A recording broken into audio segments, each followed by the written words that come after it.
Eu gostaria de primeiro dizer a vocês que todas as vezes que o pessoal me chama para falar, nos últimos tempos, eu falo com muito temor e tremor, porque eu fico maravilhada de ver como Deus contemplou este povo com tamanho discernimento e sabedoria na palavra. Então, eu me sinto um pouco assim, digna de ter oportunidade de falar, porque eu já não tenho mais todo esse discernimento aí. Então, o que eu sempre... Eu creio que é Deus que me toca. Eu costumo sempre falar, algumas pessoas que me acompanham naquele grupo que a gente faz parte, eu sempre costumo falar daquilo que Deus tem falado ultimamente, que tem tocado e que eu tenho vivenciado. Então, a partir do dia a dia, conforme a gente vai orando, vai ouvindo, vai lendo, Deus começa a falar nas lutas, nas alegrias, né? E começa a falar nas necessidades.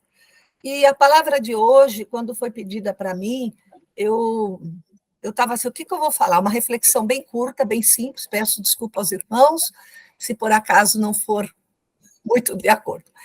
Eu gostaria de falar um pouquinho sobre a alegria de ser perdoado por Deus. Para falar isso, eu escrevi, para ser bem rápido, eu vou ler o Salmo 32, versículo 1, que fala assim: bem-aventurado aquele cuja transgressão é perdoada e cujo pecado é coberto. Notem esse pedaço, bem-aventurado. Nós sabemos que transgressão é uma coisa e pecado é outra.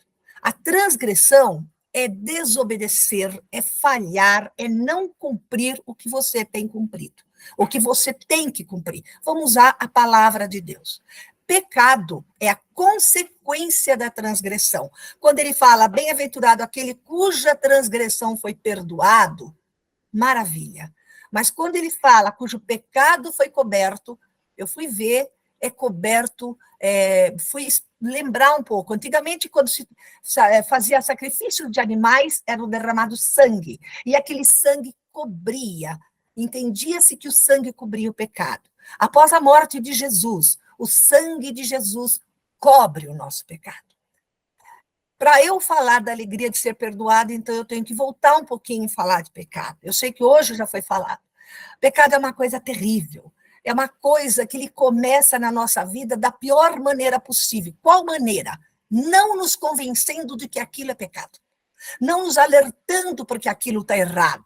Não, nós, muitas vezes, não olhamos para aquilo e falamos, é pecado.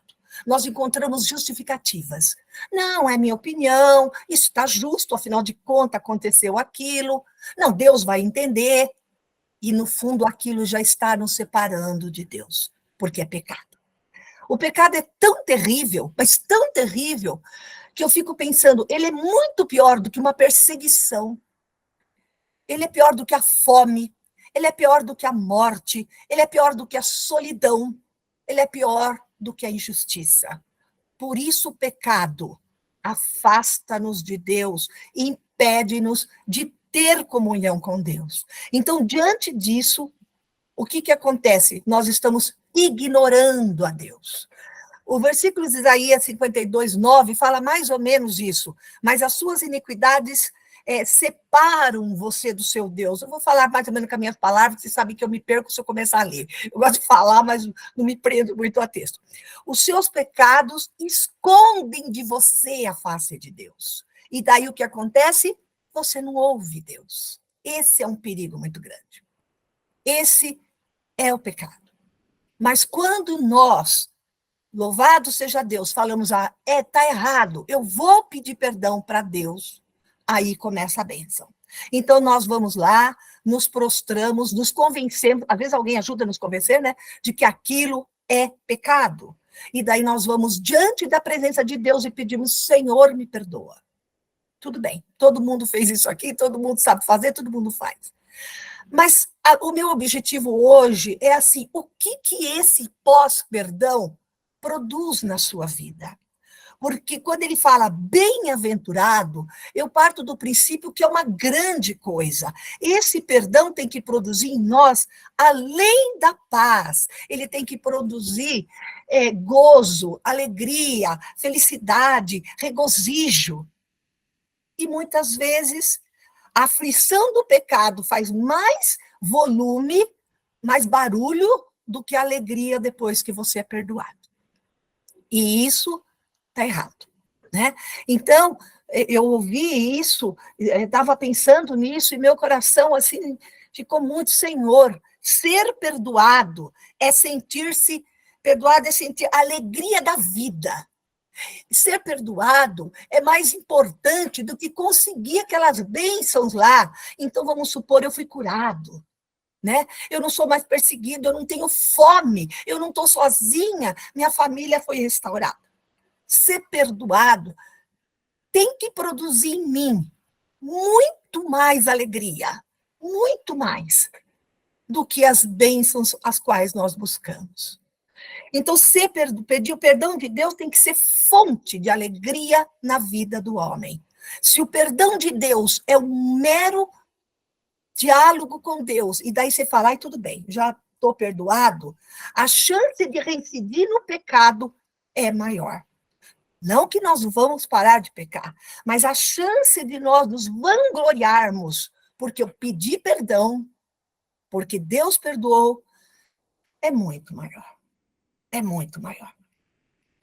Após nós pedirmos perdão, nós temos que sentir felicidade. Temos que sentir algo diferente em nossa vida.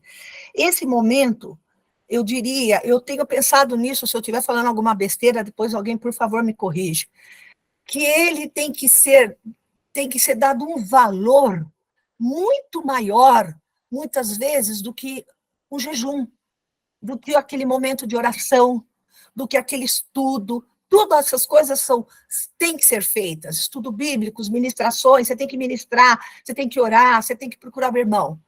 Mas ser perdoado tem que ser um momento especial. E hoje de manhã, 6 horas da manhã, o Pedrinho falou uma coisa que para mim foi sensacional. E daí eu fui ler lá, é maravilhoso.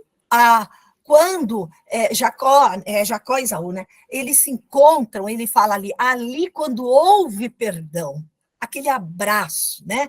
Aí tem o caso de José com os irmãos, quando os irmãos vão para o Egito. Filho pródigo. Então, são momentos de perdão, onde não é só assim, amém, você foi perdoado. Eu imagino Maria Madalena, né? Então, quando eu chego a Deus e peço perdão, eu tenho falado isso com Deus, eu quero sentir a maior alegria. Maior alegria. E muitas vezes nós batemos só no ponto. Eu sou feliz porque eu vou para o céu, eu sou feliz porque, amém, nós vamos. Tudo isso é importante.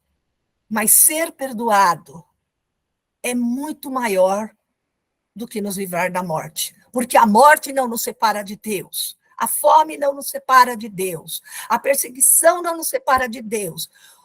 Um filho com problema, uma doença, não nos separa de Deus. Mas o pecado separa de Deus.